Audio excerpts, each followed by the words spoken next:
সুপ্রিয় দর্শক শ্রোতা, স্বাগতম আজকের বিশ্ব চ্যানেলে। আশা করছি আপনারা সবাই ভালো আছেন এবং সুস্থ আছেন। জাতিসংঘ নিরাপত্তা পরিষদের সর্বশেষ বৈঠকে ইরান এবং তার পরমাণু কর্মসূচিকে ঘিরে শুরু হয়েছে এক নতুন উত্তেজনা। আপনারা হয়তো ইতিমধ্যেই খবরের শিরোনামে শুনেছেন, যুক্তরাজ্য, ফ্রান্স এবং জার্মানি, যাদেরকে এই পৃথিবী একসাথে E3 বলে জানে, তারা ইরানের বিরুদ্ধে শুরু করেছে স্ন্যাকব্যাক নিষেধাজ্ঞা প্রক্রিয়া। যুক্তরাজ্যের জাতিসংঘের রাষ্ট্রদূত বারবারা উডওয়ার্ড বলেন, আমাদের অনুরোধগুলি ন্যায্য এবং বাস্তবসম্মত ছিল, কিন্তু আজ পর্যন্ত ইরান এই শর্ত পূরণের বিষয়ে গুরুতর হওয়ার কোনো ইঙ্গিত দেয়নি। আসল প্রশ্ন হচ্ছে, এই স্ন্যাকব্যাক আসলে কি, কেন এটা এত গুরুত্বপূর্ণ এবং ইরানের জন্য এর অর্থই বা কি হতে যাচ্ছে? E3 এর দেয়া শর্তগুলোই বা কি, যা ইরান গ্রাহ্যও করছে না? ইরানের উপর এত নিষেধাজ্ঞা, কিন্তু ইসরায়েলের উপর কোনো নিষেধাজ্ঞা নেই কেন? আন্তর্জাতিক সংস্থাগুলো কি এই পৃথিবীর মানুষের স্বার্থ রক্ষা করছে, না শুধু কিছু নির্দিষ্ট রাষ্ট্রের হয়ে সন্ত্রাসী কার্যকলাপকে বৈধতা দিয়ে এই শান্তির পৃথিবীতে অশান্তি তৈরি করছে? আজকের পুরো ভিডিওতে আমরা ধাপে ধাপে এই বিষয়গুলো বিশ্লেষণ করব এবং সব প্রশ্নের উত্তরও আপনাদেরকে জানাবো, তাই পুরো ভিডিও জুড়ে থাকুন।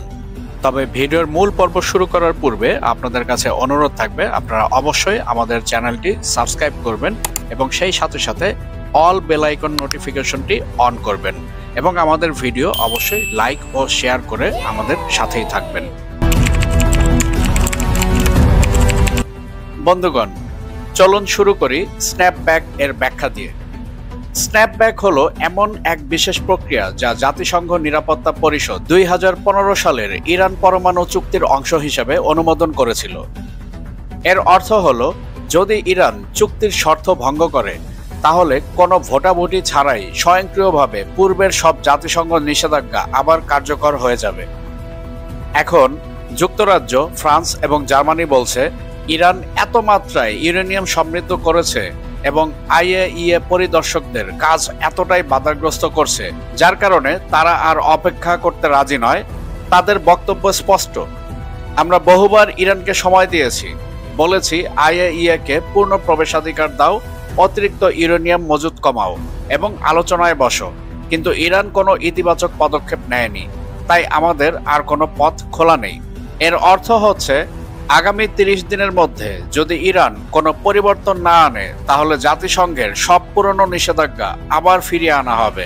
এবার একটু ভাবুন তো, এই স্ন্যাকব্যাক নিষেধাজ্ঞা ফিরলে এর প্রভাব কতটা ভয়াবহ হতে পারে। এর মধ্যে রয়েছে অস্ত্র বাণিজ্যের উপর নিষেধাজ্ঞা, তেল বিক্রিতে নিষেধাজ্ঞা, ব্যাংকিং ও লেনদেনে কঠোর নিয়ন্ত্রণ, এমনকি আন্তর্জাতিক ভ্রমণেও সীমাবদ্ধতা।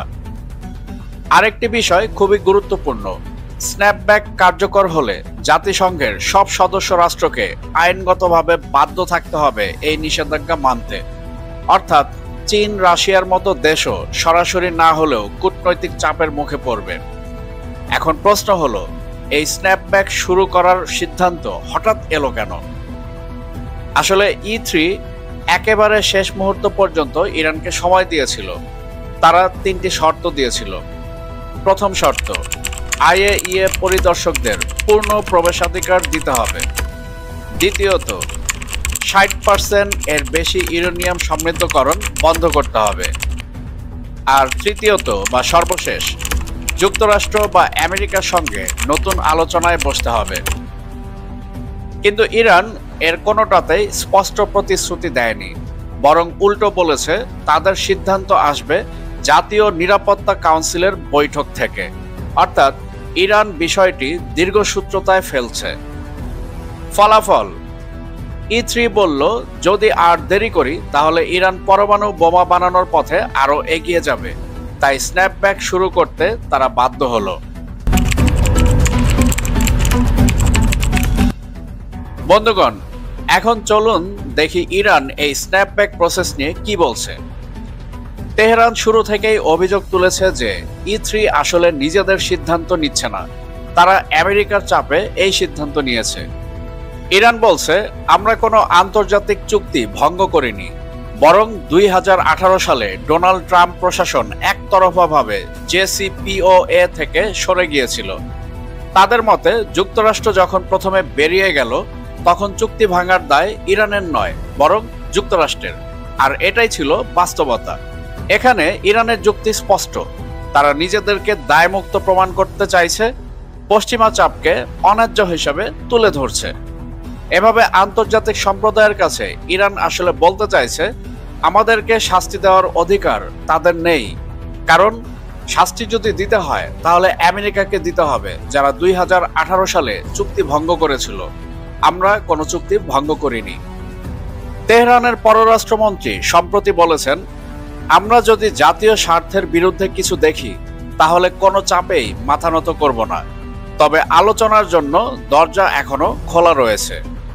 এই বক্তব্যে একটি দ্বৈত কৌশল রয়েছে।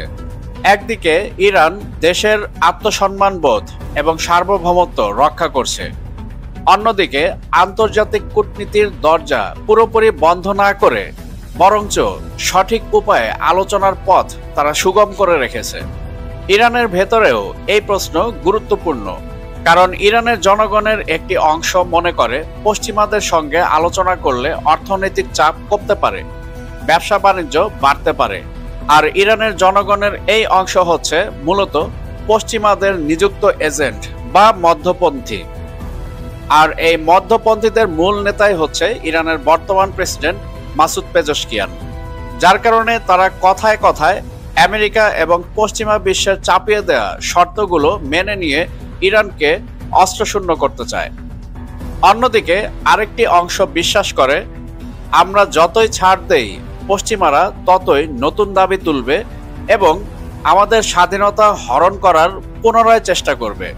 মূলত 1979 সালের পরে ইরান যখন আমেরিকা থেকে স্বাধীন হয় এবং 1980 সালে যখন তারা ইসলামী বিপ্লব গড়ে তোলে, তখন থেকে বর্তমান সময় পর্যন্ত এই পৃথিবীতে নিজেদেরকে সম্মানের সাথে দাঁড় করিয়ে রেখেছে। কিন্তু আমেরিকা এবং পশ্চিমা বিশ্ব এবং ইসরায়েলের সহযোগিতায় মধ্যপন্থাভোগী তাদের যে সহচর রয়েছে, অর্থাৎ মাসুদ পেজেশকিয়ান এবং তার নেতারা, তারা চাইছে ইরানকে নিরস্ত্রকরণ করতে এবং আমেরিকা, ইসরায়েল ও পশ্চিমা বিশ্বের দাসত্ব বরণ করাতে। এখন কথা হচ্ছে, ইরানের সরকার কি করছে? ইরানের সরকার মূলত ভারসাম্য বজায় রাখার চেষ্টা করছে। জনগণকে দেখাচ্ছে আমরা নত হইনি, আবার আন্তর্জাতিকভাবে দেখাচ্ছে আমরা আলোচনায় আগ্রহী। ইরানের প্রতিক্রিয়াকে শুধু কূটনৈতিক দিক থেকে দেখলে ভুল হবে। এখানে বড় ভূমিকা রাখছে অর্থনীতি। পশ্চিমা নিষেধাজ্ঞার কারণে ইরানের তেল রপ্তানি ব্যাপকভাবে কমেছে, আন্তর্জাতিক ব্যাংকিং লেনদেন কঠিন হয়ে পড়েছে, বিদেশি বিনিয়োগকারীরা ইরান থেকে সরে যাচ্ছে। তাহলে ইরান কেন আলোচনার দরজা খোলা রাখছে? কারণ তারা জানে কোনো না কোনোভাবে পশ্চিমা চাপ লাঘব না করলে অর্থনীতি আরো বিপদে পড়বে। এবং সেই সাথে তারা এটাও বলছে, পৃথিবীর কোনো দেশ বা সংস্থা জোর করে আমাদের উপর কোনো অন্যায় আবদার চাপিয়ে দিতে পারবে না, ইরানকে আর দমানো যাবে না।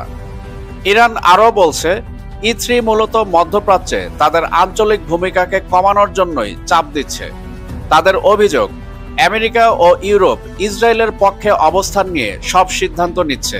তেহরানের কর্মকর্তারা বলেছেন, সিরিয়া, লেবানন বা ইয়েমেনে আমাদের উপস্থিতি জাতীয় নিরাপত্তার জন্য। পশ্চিমারা চাইছে আমাদের আঞ্চলিক প্রভাব ভেঙে দিতে। অর্থাৎ ইরান এটাকে কেবল একটি পারমাণবিক ইস্যু হিসেবে দেখছে না, তাদের মতে এটা আসলে আঞ্চলিক শক্তির ভারসাম্যের খেলা। এখন প্রশ্ন হলো, ইরান কি সত্যি আলোচনায় বসবে? তাদের অবস্থান থেকে বোঝা যাচ্ছে তারা আলোচনার সম্ভাবনা একেবারে বাদ দিচ্ছে না, তবে তারা একক শর্তে কোনো আলোচনায় যাবে না। আলোচনা মানেই হচ্ছে দুই পক্ষরই নিজস্ব মতামত প্রকাশ করা এবং তাদের শর্ত দেওয়ার অধিকার থাকবে। শুধুমাত্র আমেরিকা বা ইসরায়েল বা পশ্চিমা বিশ্ব এককভাবে শর্ত দিয়ে যাবে আর ইরান তা মেনে নিবে, এটা ইরান কখনোই হতে দিবে না। ইরানেরও চাওয়া পাওয়া রয়েছে, ইরানেরও শর্ত রয়েছে। আমেরিকা পশ্চিমা বিশ্বর শর্ত মেনে নিতে হলে ইরানের শর্ত তাদেরকে মেনে নিতে হবে। এটা অনেকটা সময় কেনার কৌশল, কারণ যতদিন আলোচনা চলবে ততদিন আন্তর্জাতিক সম্প্রদায় সামরিক বা চরম চাপ প্রয়োগ করতে পারবে না। ইরানের প্রতিক্রিয়াকে আরেকভাবে বলা যায়, আর এটা হচ্ছে এক ধরনের বার্তা যুদ্ধ। পশ্চিমারা বলছে ইরান চুক্তি ভেঙেছে, ইরান বলছে চুক্তি আমেরিকা ভেঙেছে, ইরান কোনো চুক্তি ভাঙেনি। বাস্তবতা হচ্ছে 2018 সালেই আমেরিকা চুক্তি ভেঙেছে, ইরান কোনো চুক্তি ভাঙেনি। এই পারস্পরিক দোষারোপ আসলে আন্তর্জাতিক জনমতকে প্রভাবিত করার খেলা।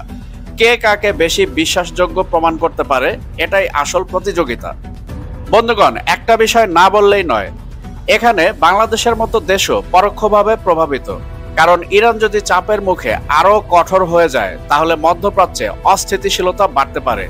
তেলের দাম বেড়ে গেলে বাংলাদেশের আমদানি ব্যয় বাড়বে, অন্যদিকে প্রবাসী শ্রম বাজারও প্রভাবিত হতে পারে। তাই ইরানের প্রতিক্রিয়া শুধু মধ্যপ্রাচ্যের কূটনীতি নয়, বরং বৈশ্বিক অর্থনীতিকেও প্রভাবিত করছে। পরিশেষে দেখা যাচ্ছে ইরানের প্রতিক্রিয়া একদিকে কঠোর ভাষা, অন্যদিকে আলোচনার ইঙ্গিত। এটা কেবল আবেগের বিষয় নয়, বরং একটি কৌশলগত খেলা। জনগণের আত্মসম্মান এবং নিরাপত্তা বজায় রাখা, একই সাথে আন্তর্জাতিক চাপও কমানোর চেষ্টা। এই দ্বৈত নীতি ভবিষ্যতে আলোচনার পথ খুলে দিতে পারে, আবার সংঘাতও বাড়াতে পারে। সবকিছু নির্ভর করছে আগামী কয়েক মাসে কূটনৈতিক আলোচনার অগ্রগতির উপর। আইএইএ সম্প্রতি একটি বিস্তৃত রিপোর্ট প্রকাশ করেছে, যেখানে বেশ কয়েকটি চমকপ্রদ তথ্য উঠে এসেছে। প্রথমত, রিপোর্ট অনুযায়ী ইরান বর্তমানে প্রায় 60% মাত্রায় ইউরেনিয়াম সমৃদ্ধ করেছে। এটি শুধু শান্তিপূর্ণ বিদ্যুৎ উৎপাদনের জন্য নয়, বরং অস্ত্র তৈরির কাছাকাছি পর্যায়ে। দ্বিতীয়ত, অনেক স্থানে আন্তর্জাতিক পরিদর্শকদের প্রবেশাধিকার সীমিত করা হয়েছে, অর্থাৎ আইএইএ কর্মকর্তারা যেখানেই যেতে চান সেখানে অবাধে প্রবেশ করতে পারছেন না। তৃতীয়ত, কিছু স্থানে ক্যামেরা ও পর্যবেক্ষণ যন্ত্র সরিয়ে ফেলা হয়েছে বা বন্ধ রাখা হয়েছে, ফলে আইএইএ এর হাতে পূর্ণাঙ্গ তথ্য আসছে না। আইএইএ এর মহাপরিচালক রাফায়েল গ্রোসি স্পষ্ট করে বলেছেন, আমাদের হাতে যদি পূর্ণাঙ্গ তথ্য না থাকে, তাহলে আমরা নিশ্চিতভাবে বলতে পারবো না ইরান আসলে কতদূর এগিয়েছে। এই বক্তব্য আসলে অত্যন্ত তাৎপর্যপূর্ণ, কারণ এর মানে হলো বিশ্ববাসী অন্ধকারে রয়েছে। ইরান হয়তো সত্যি বিদ্যুৎ উৎপাদনের জন্য কাজ করছে, আবার হয়তো গোপনে অস্ত্র তৈরির দিকেও এগোচ্ছে। কেউ নিশ্চিতভাবে বলতে পারছে না। এই কথার ভিত্তিতে আমরা বলতেই পারি, আইএইএ যে বিবৃতি দিয়েছে ইরান অলরেডি 60% মাত্রায় ইউরেনিয়াম সমৃদ্ধ করেছে, এই তথ্যটাও ভুল বা মিথ্যা। কারণ আইএইএ তারা নিজেরাই জানে না আসলে ইরান কত পার্সেন্ট মাত্রায় ইউরেনিয়াম সমৃদ্ধ করেছে, কারণ সব জায়গায় তাদের প্রবেশাধিকার নাই। আর ইরান তাদের এই প্রবেশাধিকার সীমিত করার পিছনে মূল লক্ষ্য হচ্ছে 2025 সালের জুন মাসের 12 তারিখে যখন ইসরায়েল অতর্কিত ইরান হামলা করলো এবং 12 দিনের রক্তক্ষয়ী যুদ্ধের শেষের দিকে এসে যখন আমেরিকা পারমাণবিক স্থাপনাগুলোতে নিখুঁতভাবে বম্বিং করেছে, তখনই ইরান কিন্তু এই বিষয়গুলো স্পষ্টভাবে প্রমাণ করে দিয়েছিল নথিপত্রের মাধ্যমে যে আইএইএ ইরানের সব পারমাণবিক স্থাপনার যাবতীয় ডিটেলস তথ্য তারা ইসরায়েল বা মোসাদকে সরবরাহ করেছে, এবং আইএইএ এর সেই তথ্যগুলোর উপর ভিত্তি করেই ইসরায়েল এবং আমেরিকা ইরানের পারমাণবিক স্থাপনাগুলোর উপর আক্রমণ চালিয়েছে। সুতরাং আইএইএ আসলে নিরপেক্ষ কোনো সংস্থা নয়, তারা মূলত আমেরিকা এবং ইসরায়েলের এজেন্ট। এই কারণেই ইরান বর্তমানে আইএইএ এর প্রবেশাধিকার সংরক্ষিত করেছে। আর এই অনিশ্চয়তাকে কেন্দ্র করেই যুক্তরাষ্ট্র, ব্রিটেন, ফ্রান্স এবং জার্মানি, যাদের আমরা E3+US বলি, তারা আরো কঠোর অবস্থান নিয়েছে। তাদের মতে যদি ইরান এত তথ্য গোপন করে, তাহলে এর অর্থ কিছু একটা লুকানো হচ্ছে। আমেরিকা স্পষ্ট বলছে, আইএইএ যেসব জায়গায় প্রবেশ করতে চায় সেখানে ইরানকে অনুমতি দিতে হবে, না হলে আমরা ধরে নেব তারা অস্ত্র কর্মসূচি চালাচ্ছে। ইউরোপীয় দেশগুলো বলছে যদি পূর্ণাঙ্গ নজরদারি না থাকে, তাহলে জেসিপিওএ কার্যকর হওয়ার কোনো মানে হয় না। প্রত্যুত্তরে ইরান এই অভিযোগগুলোকে রাজনৈতিক চাপ বলে উড়িয়ে দিয়েছে। তাদের বক্তব্য, আমরা পশ্চিমাদের কাছে আমাদের সামরিক ঘাঁটি উন্মুক্ত করতে বাধ্য নই, আমাদের জাতীয় নিরাপত্তার বিষয় রয়েছে। তারা আরও অভিযোগ করেছে, আইএইএ অনেক সময় আমেরিকা ও ইউরোপের চাপে পক্ষপাতমূলক রিপোর্ট তৈরি করে, তাই তারা কিছু জায়গায় সীমাবদ্ধতা আরোপ করেছে। ইরান বলছে, আমাদের কর্মসূচি একেবারেই শান্তিপূর্ণ। যদি আমাদের উপর অতিরিক্ত চাপ দেওয়া হয়, তাহলে আমরা আরও কঠোর অবস্থান নিব। আসলে এখানে একটি বাস্তবতা হচ্ছে, আইএইএ হলো একটি আন্তর্জাতিক সংস্থা যাদের ক্ষমতা অনেকটাই সদস্য দেশগুলোর সহযোগিতার উপর নির্ভর করে। তাদের নিজস্ব কোনো সেনাবাহিনী নেই, কোনো জোরপূর্বক শক্তি নেই। তারা যা করতে পারে তা হলো রিপোর্ট তৈরি করা, জাতিসংঘকে সতর্ক করা, আন্তর্জাতিক সম্প্রদায়ের কাছে তথ্য পৌঁছে দেয়া। কিন্তু তারা নিজেরা গিয়ে জোর করে কোনো স্থাপনায় ঢুকতে পারবে না। তাই ইরান যদি প্রবেশাধিকার না দেয় তাহলে তাদের হাত বাঁধা। আইএইএ এর সীমাবদ্ধতার কারণে পশ্চিমা দেশগুলো এখন একটি কঠিন অবস্থায়। তারা মনে করছে ইরান হয়তো দ্রুত 90% বা অস্ত্র গ্রেড সমৃদ্ধকরণে পৌঁছে যেতে পারে। যদি তা হয় তাহলে ইরান পারমাণবিক অস্ত্র তৈরির জন্য প্রয়োজনীয় প্রযুক্তি অর্জন করবে। এ অবস্থায় যুক্তরাষ্ট্র ও ইউরোপ আইএইএ রিপোর্টকে হাতিয়ার হিসেবে ব্যবহার করে বলছে, আমরা যদি এখনই ব্যবস্থা না নেই তাহলে পরে আর সময় থাকবে না। অন্যদিকে চীন ও রাশিয়া বলছে আইএইএ রিপোর্ট রাজনৈতিকভাবে ব্যবহার করা উচিত নয়, আলোচনার মাধ্যমে সমস্যা সমাধান করতে হবে। এই টানাপোড়েনেই আইএইএ একটি কেন্দ্রীয় খেলোয়াড় হয়ে দাঁড়িয়েছে। বাস্তবতা হচ্ছে, বিগত জুন মাসের আক্রমণের পর আমেরিকার প্রেসিডেন্ট ডোনাল্ড ট্রাম্প নিজ মুখেই ঘোষণা করেছিলেন যে আমরা ইরানের পারমাণবিক স্থাপনাগুলোকে সম্পূর্ণরূপে গুঁড়িয়ে দিয়েছি আর ইরানের কাছে এখন কোনো ইউরেনিয়াম নেই। কিন্তু তারপরও আমেরিকা এবং পশ্চিমা বিশ্বের মূল উদ্দেশ্য হচ্ছে ইরানকে সম্পূর্ণরূপে নিরস্ত্রীকরণ করা। আর এর সবকিছুর ব্যাখ্যাই আপনারা আজকের এই ভিডিওতে জানতে পারবেন। তাহলে সংক্ষেপে বলা যায়, আইএইএ ইরানের কার্যক্রম নিয়ে পূর্ণাঙ্গ তথ্য পাচ্ছে না। এই অসম্পূর্ণ তথ্যের কারণে পশ্চিমারা সন্দেহ আরো বাড়িয়ে তুলছে, আর ইরান বলছে এটা আসলে রাজনৈতিক চাপের খেলা। ফলে আইএইএ এর প্রতিটি রিপোর্ট আন্তর্জাতিক কূটনীতিতে ঝড় তোলে। একদিকে এটি পশ্চিমাদের জন্য চাপ সৃষ্টির হাতিয়ার, অন্যদিকে ইরানের জন্য আত্মপক্ষ সমর্থনের সুযোগ। এভাবেই আইএইএ এখন ইরান সংকটের একেবারে কেন্দ্রবিন্দুতে। বন্ধুগণ, এবার আসি একটি অত্যন্ত গুরুত্বপূর্ণ প্রশ্নে। যদি ইরান আবার আমেরিকার সাথে আলোচনায় বসে তাহলে যুক্তরাষ্ট্র কি কি শর্ত সামনে রাখতে পারে? অনেকেই মনে করেন আমেরিকা হঠাৎ করে চুক্তিতে ফিরবে না। তারা চাইবে ইরানকে এমন কিছু শর্ত মানতে যা শুধু পরমাণু কর্মসূচি নয়, বরং ইরানের সামগ্রিক ভূ রাজনৈতিক আচরণকেও নিয়ন্ত্রণ করবে। অর্থাৎ মধ্যপ্রাচ্যের অন্যান্য দেশগুলোর মতো ইরানও আমেরিকা ও পশ্চিমা বিশ্বের দাসে পরিণত হবে। চলুন একে একে সেই সম্ভাব্য শর্তগুলো আমরা বিশ্লেষণ করি। প্রথমত, ইউরেনিয়াম সমৃদ্ধকরণের সীমা। 2015 সালে জেসিপিওএ বা ইরান পরমাণু চুক্তিতে ইরানকে অনুমতি দেওয়া হয়েছিল সর্বোচ্চ 3.67% পর্যায়ে ইউরেনিয়াম সমৃদ্ধ করার। এটি মূলত বিদ্যুৎ উৎপাদনের জন্য প্রয়োজনীয়, কিন্তু এর বেশি পর্যায়ে গেলে সেটি অস্ত্র তৈরির পথে নিয়ে যায়। কিন্তু বাস্তব চিত্র হচ্ছে 2025 সালে এসে ইরান প্রায় 60% পর্যন্ত ইউরেনিয়াম সমৃদ্ধ করেছে। এমনকি আইএইএ আশঙ্কা প্রকাশ করেছে যে ইরান চাইলে কয়েক সপ্তাহের মধ্যে অস্ত্র গ্রেড অর্থাৎ 90% সমৃদ্ধকরণে পৌঁছে যেতে পারে। যুক্তরাষ্ট্রের প্রধান দাবি থাকবে ইরানকে আবার সেই 3.67% সীমায় ফিরে আসতে হবে। শুধু তাই নয়, অতিরিক্ত মজুত করা সমৃদ্ধ ইউরেনিয়ামও আন্তর্জাতিক তত্ত্বাবধানে সরিয়ে ফেলতে হবে। এই শর্ত ইরানের জন্য অত্যন্ত কঠিন, কারণ তারা এটাকে বলে তাদের বৈজ্ঞানিক অগ্রগতি ও জাতীয় সম্মান। দ্বিতীয় শর্ত হলো আইএইএ অর্থাৎ আন্তর্জাতিক পরমাণু শক্তি সংস্থাকে পূর্ণ প্রবেশাধিকার দেওয়া। এখন পর্যন্ত আইএইএ এর অভিযোগ ইরান তাদের কয়েকটি গোপন স্থাপনায় প্রবেশের অনুমতি দেয়নি। এমনকি যেখানে প্রবেশ করতে দেয় সেখানেও ক্যামেরা সরিয়ে ফেলা হয় বা পরিদর্শনের সময়সীমা সীমিত রাখা হয়। আমেরিকার শর্ত হবে আইএইএ কে 24 ঘন্টা যে কোনো সময়ে যে কোনো স্থানে পরিদর্শনের অধিকার দিতে হবে। এর মধ্যে সামরিক ঘাঁটি, গবেষণাগার, এমনকি বিশ্ববিদ্যালয়ের গবেষণা সেন্টারও থাকতে পারে। ইরানের দৃষ্টিতে এটি জাতীয় সার্বভৌমত্বের জন্য হুমকি, কারণ তাদের সামরিক গোপনীয়তা প্রকাশ হয়ে যাওয়ার ঝুঁকি আছে। কিন্তু যুক্তরাষ্ট্র স্পষ্ট করে বলবে এটা ছাড়া আস্থা ফেরানো সম্ভব নয়। আর এখানেই হচ্ছে আমেরিকা, ইসরায়েল ও পশ্চিমা বিশ্বের মূল চালাকি। তারা চাচ্ছে যে কোনোভাবে ইরানের সমস্ত সামরিক ঘাঁটি এবং তাদের সমস্ত পরমাণু কেন্দ্রগুলো পরবর্তীতে নতুন করে প্ল্যান করে ইরানে শক্তিশালী হামলা করে ইরানকে পঙ্গু করে দেয়া। তৃতীয় শর্ত আসবে ইরানের ক্ষেপণাস্ত্র কর্মসূচিকে ঘিরে। আমেরিকা এবং বিশেষ করে ইসরায়েল বারবার বলছে ইরানের ব্যালিস্টিক মিসাইল প্রোগ্রাম শুধু প্রতিরক্ষামূলক নয়, বরং আক্রমণাত্মক। ইরানের হাতে এখন এমন ক্ষেপণাস্ত্র আছে যা 2000 কিলোমিটারেরও বেশি দূরত্বে আঘাত হানতে সক্ষম।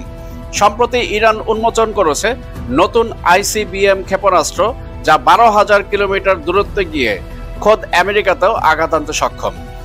এর অর্থ হলো ইসরায়েল, সৌদি আরব, এমনকি ইউরোপ নয়, বরঞ্চ পুরো পৃথিবী ইরানের টার্গেটের মধ্যে রয়েছে। যুক্তরাষ্ট্র চাইবে ইরান যেন এই মিসাইল কর্মসূচি সীমিত করে, অথবা অন্ততপক্ষে নতুন দীর্ঘ পাল্লার মিসাইলের উন্নয়ন বন্ধ রাখে। কিন্তু ইরান এটিকে সরাসরি জাতীয় নিরাপত্তার অংশ হিসেবে দেখে। তাদের বক্তব্য, আমরা যদি প্রতিরক্ষা ব্যবস্থা না রাখি তাহলে ইসরায়েল, আমেরিকা ও সৌদি আরব আমাদের ওপর হামলা চালাতে পারে। তাই এই শর্তে ইরান কোনোভাবেই ছাড় দেবে না। আর এই ছাড় দেওয়া কোনোভাবেই ইরানের পক্ষে উচিত নয়, কারণ ইরান যদি তাদের এই ব্যালিস্টিক মিসাইলের গবেষণা এবং উন্নয়ন বন্ধ করে দেয়, তাহলেই ইসরায়েল, সৌদি আরব, আমেরিকা এবং পশ্চিমা বিশ্ব ইরানের ঘাড়ে আরো শক্তভাবে চেপে বসবে। চতুর্থ ও শেষ প্রধান শর্ত হলো মধ্যপ্রাচ্যে ইরানের প্রভাব কমানো। আমেরিকা এবং তার মিত্ররা অভিযোগ করে ইরান শুধু নিজ দেশে নয়, বরং বাইরের দেশে গিয়েও নানান গোষ্ঠীকে সমর্থন দেয়। উদাহরণস্বরূপ লেবাননে হিজবুল্লাহ, ইয়েমেনে হুতি বিদ্রোহী, সিরিয়ায় আসাদ সরকারের পাশে থাকা মিলিশিয়া বাহিনী, এই সব সংগঠনকে অর্থ, অস্ত্র এবং প্রশিক্ষণ দেওয়ার অভিযোগ রয়েছে ইরানের বিরুদ্ধে। যুক্তরাষ্ট্র চাইবে ইরান এসব কার্যক্রম কমিয়ে আনুক বা পুরোপুরি বন্ধ করুক। কিন্তু এখানে সমস্যা হলো, ইরান মনে করে এই গোষ্ঠীগুলো তাদের ফরওয়ার্ড ডিফেন্স, অর্থাৎ যদি শত্রুরা তাদের আক্রমণ করে তাহলে এই আঞ্চলিক মিত্ররা প্রথমে প্রতিরোধ করবে। তাই এটিকে ইরান জাতীয় নিরাপত্তার অংশ বলেই ধরে নেয়। এখন প্রশ্ন হচ্ছে, যেখানে মধ্যপ্রাচ্যে বসে ইসরায়েল একের পর এক গণহত্যা চালিয়ে যাচ্ছে, সেখানে ইসরায়েলকে কোনো প্রকার দমন বা শর্ত না দিয়ে কেন ইরানকে এতগুলো শর্ত দেয়া হচ্ছে, যেখানে ইরান এখন পর্যন্ত কখনোই আক্রমণাত্মক কোনো কাজ করেনি এক প্রতিরক্ষা ছাড়া? বিশ্লেষকরা মনে করছেন যুক্তরাষ্ট্র, ইসরায়েল এবং পশ্চিমা বিশ্ব তারা চাইছে ইরানকে তাদের দাসে পরিণত করা, কারণ এই মধ্যপ্রাচ্য বা মুসলিম বিশ্বে একমাত্র জাতি ইরান যারা এখন পর্যন্ত নিজেরা স্বয়ংসম্পূর্ণ এবং যারা অন্য কোনো জাতির আধিপত্য মেনে নেয় না। মধ্যপ্রাচ্যের বাকি যত দেশ রয়েছে সবগুলো দেশই আমেরিকা, ইসরায়েল এবং মধ্যপ্রাচ্যের দাসে পরিণত হয়েছে। আমেরিকা এবং ইসরায়েল যেভাবে যা চায় তারা সেভাবেই তা করে, শুধুমাত্র ইরানকে তারা কোনোভাবেই তাদের আয়ত্তে আনতে পারছে না।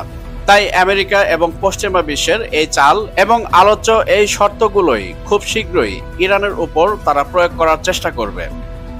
তাহলে দেখা যাচ্ছে আমেরিকার সম্ভাব্য 4টি শর্তই এমন যা ইরানের জন্য অত্যন্ত স্পর্শকাতর। একদিকে ইরান যদি এসব শর্ত মানে তাহলে তারা তাদের কৌশলগত ক্ষমতা হারাবে, সেই সাথে সাথে সার্বভৌমত্ব। অন্যদিকে যদি না মানে তাহলে আন্তর্জাতিক নিষেধাজ্ঞা ও কূটনৈতিক চাপ আরও বাড়বে। তাই অনেক বিশ্লেষক মনে করছেন ইরান ও আমেরিকার মধ্যে আলোচনার প্রবল অচলাবস্থা তৈরি হতে পারে। এবার আসি চীন ও রাশিয়ার দিকে। যেখানে ইউরোপের E3 দেশগুলো বলছে ইরানকে শাস্তি দিতে হবে, সেখানে বেইজিং আর মস্কো একেবারে ভিন্ন সুর তুলেছে। তাদের মতে শাস্তি দিয়ে সমস্যার সমাধান হবে না, বরং সমাধান আসবে আস্থা গড়ে তোলার মাধ্যমে। চীন এবং রাশিয়া অলরেডি বিকল্প প্রস্তাব উত্থাপন করেছে। এই বিকল্প প্রস্তাবের মূল কথা হলো ইরানকে সীমিত পরমাণু কার্যক্রম চালাতে দেওয়া হোক, কিন্তু শর্ত থাকবে IAEA যেন সব জায়গায় পূর্ণ প্রবেশাধিকার পায়। চীন ও রাশিয়ার ভাষায় নিষেধাজ্ঞা আর হুমকি দিয়ে কেবল উত্তেজনা বাড়বে, বরং যদি ইরানকে ন্যায্য সুযোগ দেওয়া হয় তবে তারা আলোচনায় আগ্রহী থাকবে। এটাকে অনেকটা গিভ অ্যান্ড টেক মডেল বলা যায়। চীন ও রাশিয়া আরও বলেছে একটি নতুন আঞ্চলিক নিরাপত্তা চুক্তি দরকার। 2015 সালে JCPOA যেমন বিশ্বশক্তি ও ইরানকে একসাথে বসিয়েছিল, এবারও তেমন একটি ফ্রেমওয়ার্ক প্রয়োজন। তবে এবার শুধু পরমাণু নয়, বরং মধ্যপ্রাচ্যের সামগ্রিক নিরাপত্তাকেও এই চুক্তির আওতায় আনা উচিত। অর্থাৎ শুধু ইউরেনিয়াম সমৃদ্ধকরণ নয়, বরং ইরান ও তার মিত্র গোষ্ঠীগুলোর আঞ্চলিক ভূমিকা নিয়েও আলাপ হওয়া উচিত। এখানে চীন এবং রাশিয়া আসলে নিজেদেরকে শান্তির মধ্যস্থতাকারী হিসেবে তুলে ধরতে চাইছে। তবে পশ্চিমা দেশগুলো এই প্রস্তাবকে প্রায় সঙ্গে সঙ্গেই উড়িয়ে দিয়েছে। E3 বলছে এটা সময় নষ্ট করার কৌশল। ইরানকে আরও সময় দিলে তারা আরও বেশি ইউরেনিয়াম সমৃদ্ধ করবে। আমেরিকাও স্পষ্ট জানিয়ে দিয়েছে, যদি কঠোর চাপ না থাকে তাহলে ইরান কখনোই সিরিয়াসলি আলোচনায় বসবে না। অর্থাৎ পশ্চিমারা মনে করছে চীন রাশিয়ার প্রস্তাব আসলে ইরানকে রক্ষা করার একটা কৌশল। এখন প্রশ্ন হলো, চীন আর রাশিয়া কেন এমন অবস্থান নিচ্ছে? আসলে এর পেছনে একাধিক কৌশলগত কারণ রয়েছে। প্রথমত, আমেরিকার প্রভাব কমানো। চীন ও রাশিয়া চাইছে মধ্যপ্রাচ্যে আমেরিকার একচেটিয়া প্রভাব ভেঙে দিতে। দ্বিতীয়ত, জ্বালানি নিরাপত্তা। চীন বিশ্বের সবচেয়ে বড় তেল আমদানিকারক। ইরানের সঙ্গে ভালো সম্পর্ক রাখলে তারা তুলনামূলক সস্তায় তেল পেতে পারে। তৃতীয়ত, রাজনৈতিক জোট। রাশিয়ার জন্য ইরান একটি গুরুত্বপূর্ণ মিত্র। সিরিয়া যুদ্ধ থেকে শুরু করে পশ্চিমাদের বিরুদ্ধে কূটনৈতিক লড়াই ইরান সবসময় রাশিয়ার পাশে রয়েছে। অতএব ইরানকে সম্পূর্ণ বিচ্ছিন্ন করতে তারা কখনোই দেবে না। অন্যদিকে উন্নয়নশীল অনেক দেশ চীন রাশিয়ার প্রস্তাবে সমর্থন জানিয়েছে। তাদের যুক্তি হলো, নিষেধাজ্ঞা দিয়ে সাধারণ মানুষ ভোগান্তিতে পড়ে, কিন্তু রাজনৈতিক সমাধান হলে সবাই লাভবান হয়। বিশেষ করে আফ্রিকা, ল্যাটিন আমেরিকা, এমনকি দক্ষিণ এশিয়ার কয়েকটি দেশও বলছে, আমরা চাই কূটনৈতিক আলোচনার মাধ্যমে সমাধান, কারণ তেলের দাম বাড়লে আমাদের অর্থনীতি সবচেয়ে বেশি ক্ষতিগ্রস্ত হয়। এখানে চীন ও রাশিয়া আসলে নিজেদেরকে উন্নয়নশীল বিশ্বের কণ্ঠস্বর হিসেবে প্রতিষ্ঠা করতে চাইছে। আর এই বিতর্কের আরেকটি দিক হলো, এটা কেবল ইরানকে কেন্দ্র করে নয়, বরং পশ্চিম বনাম পূর্ব শক্তির কূটনৈতিক দ্বন্দ্ব। পশ্চিমা দেশগুলো বলছে নিয়ম মানতে হবে, নইলে শাস্তি। চীন রাশিয়া বলছে শাস্তি নয়, বরং আস্থা। এভাবে ইরান ইস্যুটি হয়ে উঠছে বৈশ্বিক ক্ষমতার প্রতিযোগিতার প্রতীক। এখন প্রশ্ন হলো, এই প্রস্তাবের বাস্তবায়নের সম্ভাবনা কতটা? পশ্চিমারা যদি অনড় থাকে তাহলে চীন রাশিয়ার প্রস্তাব কার্যত অচল হয়ে যাবে। কিন্তু যদি আন্তর্জাতিক চাপ আরো বাড়ে, বিশেষ করে উন্নয়নশীল দেশগুলো যদি একসাথে কণ্ঠ তোলে, তাহলে আলোচনায় নতুন দিক তৈরি হতে পারে। এছাড়া ইরানও জানে চীন ও রাশিয়ার সমর্থন তাদের জন্য এক ধরনের লাইফলাইন। তাই তারা হয়তো পশ্চিমাদের চাপ উপেক্ষা করে কিছুটা সময় টানার কৌশল নেবে। বাংলাদেশের মতো দেশগুলোর জন্য এই প্রস্তাবও গুরুত্বপূর্ণ, কারণ যদি কূটনৈতিক সমাধান হয় তেলের বাজার কিছুটা স্থিতিশীল হতে পারে, আর যদি সমাধান না হয় তবে উত্তেজনা বাড়বে, জ্বালানির দাম হু হু করে বাড়বে। এছাড়া আন্তর্জাতিক বাণিজ্য ও প্রবাসী শ্রমিকের নিরাপত্তার উপরও এর প্রভাব পড়তে পারে। অতএব চীন রাশিয়ার প্রস্তাব সরাসরি আমাদের মতো দেশগুলোকেও স্পর্শ করছে। সুতরাং দেখা যাচ্ছে চীন ও রাশিয়ার প্রস্তাব শুধু একটি কূটনৈতিক নথি নয়, বরং এটি বৈশ্বিক শক্তির ভারসাম্য বদলের ইঙ্গিত।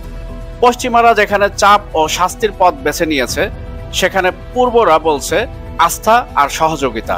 কোন পথ শেষ পর্যন্ত কাজ করবে তা নির্ভর করছে আগামী মাসগুলোতে আলোচনার গতি আর আন্তর্জাতিক রাজনীতির মোড় ঘোরার উপর।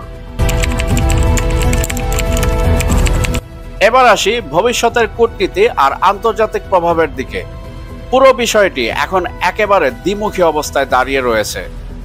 একদিকে E3 আর যুক্তরাষ্ট্র বলছে ইরানকে কঠোরভাবে নিয়ন্ত্রণ করতে হবে, অন্যদিকে চীন আর রাশিয়া বলছে না, শাস্তি নয়, বরং সমঝোতার পথ খুঁজতে হবে। ফলে জাতিসংঘের নিরাপত্তা পরিষদ কার্যত দুই মেরুতে বিভক্ত হয়ে পড়েছে।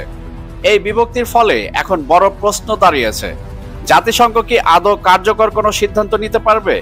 কারণ নিরাপত্তা পরিষদের 5 স্থায়ী সদস্যের মধ্যে যদি ঐকমত্য না থাকে, তাহলে কোনো রেজুলেশন কার্যকর করাই কঠিন হয়ে যাবে। আর এমনটা হলে আন্তর্জাতিক সম্প্রদায় বিভ্রান্ত হবে। কে আসলে ইরানের সঙ্গে কেমন আচরণ করবে? আর এই অনিশ্চয়তা ইরানের পক্ষে যাবে। ইরান ভালো করেই জানে, যতক্ষণ চীন ও রাশিয়া তাদের পক্ষে রয়েছে, ততক্ষণ তারা পুরোপুরি বিচ্ছিন্ন হয়ে পড়বে না। এক ধরনের কূটনৈতিক ঢাল তৈরি করে দিচ্ছে।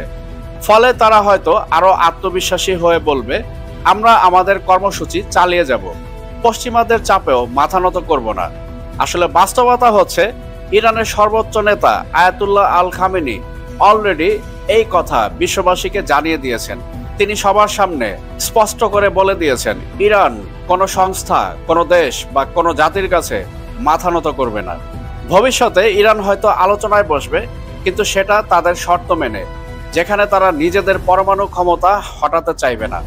কিন্তু এখানেই সবচেয়ে বড় ঝুঁকি লুকিয়ে রয়েছে। যদি ইরান সত্যি অস্ত্র গ্রেড পর্যায়ে চলে যায়, তাহলে শুধু মধ্যপ্রাচ্য নয়, বরং পুরো আন্তর্জাতিক নিরাপত্তাই হুমকির মুখে পড়বে। আর এমনটাই ভাবছে পশ্চিমা বিশ্ব, আমেরিকা ও ইসরায়েল। কারণ ইসরায়েল বলছে তারা কোনোভাবেই ইরানকে পারমাণবিক অস্ত্র অর্জন করতে দেবে না, অথচ তারা জাতিসংঘের সব নিয়ম ভঙ্গ করে একদিকে গাজায় গণহত্যা চালাচ্ছে, আরেকদিকে আমেরিকার সহযোগিতায় পরমাণু অস্ত্রেও নিজেদেরকে সজ্জিত করেছে।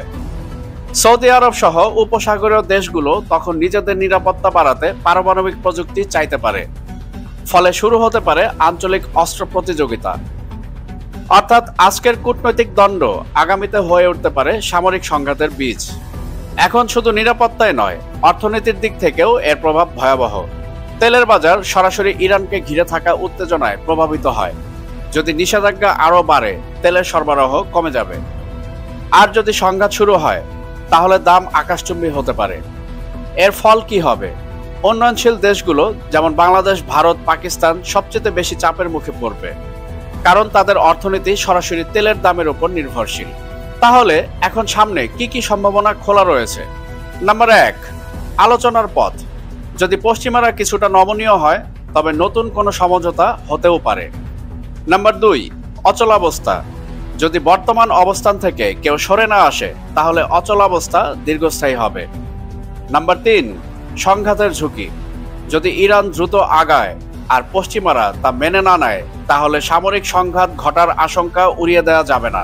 এমনও হতে পারে 30 দিন পরে হয়তোবা এবার ইরানকে যুদ্ধ করতে হবে শুধুমাত্র ইসরায়েল আর আমেরিকা নয়, সেই সাথে সাথে পশ্চিমা বিশ্বের বিরুদ্ধেও। অতএব প্রতিটি সিদ্ধান্তই আগামী দিনের বৈশ্বিক রাজনীতিকে বদলে দিতে পারে। সব মিলিয়ে বলা যায়, ইরান ইস্যু এখন কেবল একটি দেশের পরমাণু কর্মসূচি নয়, বরং বৈশ্বিক ক্ষমতার দ্বন্দ্বের প্রতীক হয়ে উঠেছে। জাতিসংঘ কি এই দ্বন্দ্ব সামলাতে পারবে, নাকি বিশ্ব আরো গভীর বিভাজনের দিকে যাবে? এটাই এখন সবচেয়ে বড় প্রশ্ন। এবার চলুন আমরা একটু নজর দেই বাংলাদেশ সহ দক্ষিণ এশিয়ার দরিদ্র রাষ্ট্রগুলোর দিকে। এই বৈশ্বিক টানাপোড়েন বাংলাদেশ, ভারত, পাকিস্তানের জন্য কি অর্থ বহন করছে? ইরানের উপর যদি কঠোর নিষেধাজ্ঞা আবার ফিরে আসে, তাহলে তেলের বাজার অস্থির হয়ে পড়বে, আন্তর্জাতিক বাজারে দাম বাড়বে, আর তার প্রভাব সরাসরি পড়বে বাংলাদেশ সহ ভারত, পাকিস্তানের মতো দেশগুলোর উপর। কারণ এই দেশগুলো এখনো সম্পূর্ণভাবে আমদানি নির্ভর জ্বালানি অর্থনীতি চালাচ্ছে। তেল ও গ্যাসের দাম বেড়ে গেলে পরিবহন খরচ বাড়বে, বিদ্যুৎ উৎপাদনে চাপ পড়বে এবং শেষ পর্যন্ত সাধারণ মানুষের জীবনযাত্রার খরচও বেড়ে যাবে। শুধু তাই নয়, মধ্যপ্রাচ্যে যদি অস্থিতিশীলতা বাড়ে, তাহলে প্রবাসী শ্রমিকদের জন্য বড় ঝুঁকি তৈরি হবে। বাংলাদেশ থেকে প্রতি বছর লাখো শ্রমিক যায় সৌদি আরব, কুয়েত, কাতার, ওমানের মতো দেশগুলোতে। সেখানে যুদ্ধ পরিস্থিতি তৈরি হলে নতুন নিয়োগ কমে যাবে, আর যারা আছে তারাও অনিশ্চয়তায় পড়তে পারে। অর্থাৎ রেমিটেন্স, যা বাংলাদেশ, ভারত, পাকিস্তানের মতো দেশগুলোর অর্থনীতির অন্যতম চালিকা শক্তি, সেটিও বড় ধাক্কা খেতে পারে। সব মিলিয়ে বলা যায়, ইরান ইস্যু কেবল মধ্যপ্রাচ্যের সংকট নয়, বরং গোটা পৃথিবীর দেশগুলোর জন্য এক বড় চ্যালেঞ্জ। তেলের দাম, প্রবাসী শ্রম বাজার আর সামগ্রিক অর্থনীতি সবই এই ভূ রাজনৈতিক সমীকরণের সঙ্গে জড়িয়ে রয়েছে। বন্ধুরা, স্ন্যাপব্যাক নিষেধাজ্ঞা কার্যকর হলে নিঃসন্দেহে ইরান অর্থনৈতিকভাবে বড় ধাক্কা খাবে। ব্যাংকিং, তেল রপ্তানি, আন্তর্জাতিক বাণিজ্য সবকিছু সীমিত হয়ে যাবে। কিন্তু মনে রাখতে হবে, ইরান সম্পূর্ণ একা নয়। চীন ও রাশিয়ার মতো শক্তিশালী মিত্র তাদের পাশে দাঁড়িয়েছে, ফলে তারা একেবারে বিচ্ছিন্ন হয়ে পড়বে না। অন্যদিকে আমেরিকা ও ইউরোপ চাপ অব্যাহত রাখবে। তারা জানে অতিরিক্ত চাপ দিলে হয়তো ইরান আলোচনার টেবিলে ফিরতে বাধ্য হবে, কিন্তু আবার সম্পূর্ণ দরজা বন্ধ করে দিলে ইরান আরো আক্রমণাত্মক হতে পারে। তাই পশ্চিমাদের কৌশল হলো চাপ ও আলোচনার দুটি পথই খোলা রাখা। এবং সেই সাথে সাথে আমেরিকা এবং পশ্চিমা বিশ্ব আরেকটি কৌশল চালিয়ে যাচ্ছে, আর সেটা হলো ইরানের মধ্যে বিভাজন তৈরি করা। অলরেডি ইরানে একটি মধ্যপন্থাভোগী দল রয়েছে, যে দলের নেতা বর্তমান ইরানের প্রেসিডেন্ট মাসুদ পেজেশকিয়ান। আসলে এই মধ্যসত্ত্বাভোগী দলের মূল কাজ হচ্ছে যে কোনো মূল্যে ইরানের সার্বভৌমত্ব বিক্রি করে দিয়ে হলেও আমেরিকা ও পশ্চিমা বিশ্বের সাথে লিয়াজো মেনটেন করা। আর সেটা হতে পারে অর্থের বিনিময়ে, সেটা হতে পারে তাদের ব্যক্তিগত কোনো সুবিধা আদায়ের মাধ্যমে। এবার একটি গুরুত্বপূর্ণ দিক তুলে ধরতে চাই। ইরানের উপর এত কড়াকড়ি, এত নজরদারি, এত রিপোর্ট কেন? কিন্তু ইসরায়েল, যেটি মধ্যপ্রাচ্যের একমাত্র পারমাণবিক শক্তিধর দেশ এবং মধ্যপ্রাচ্যের বিস্ফোরা নামে পরিচিত, তার দিকে আন্তর্জাতিক সংস্থাগুলো কার্যত চোখ বন্ধ করে রয়েছে। আইএইএ কখনোই ইসরায়েলের পরমাণু স্থাপনাগুলোতে প্রবেশাধিকার পায়নি। জাতিসংঘ নিরাপত্তা পরিষদেও ইসরায়েলের পারমাণবিক কর্মসূচি নিয়ে কোনো কার্যকর সিদ্ধান্ত হয়নি। এক এক দেশের জন্য এক এক রকম নিয়ম। ইরানের জন্য এক নিয়ম আর ইসরায়েলের জন্য আরেক নিয়ম। এই দ্বিমুখী মানদণ্ড আসলে বৈশ্বিক নিরাপত্তার জন্য ভীষণ ক্ষতিকর। কারণ ইরান বলছে আমাদের উপর কেন এত অন্যায় নজরদারি, আর ইসরায়েলের জন্য কেন নয়? এই প্রশ্নই ইরানের জনগণকে বিভক্ত করার বদলে আরো একত্রিত করেছে। মুসলিম বিশ্বে ইসরায়েল বিরোধী মনোভাব বাড়াচ্ছে, আর শেষ পর্যন্ত মধ্যপ্রাচ্যের সংকটকে আরো জটিল করছে। শুধু পারমাণবিক ইস্যুই নয়, ইসরায়েল বছরের পর বছর ধরে ফিলিস্তিনে সামরিক আগ্রাসন চালিয়ে যাচ্ছে। হাজার হাজার মানুষ প্রাণ হারাচ্ছে, লক্ষ লক্ষ মানুষ গৃহহারা হচ্ছে।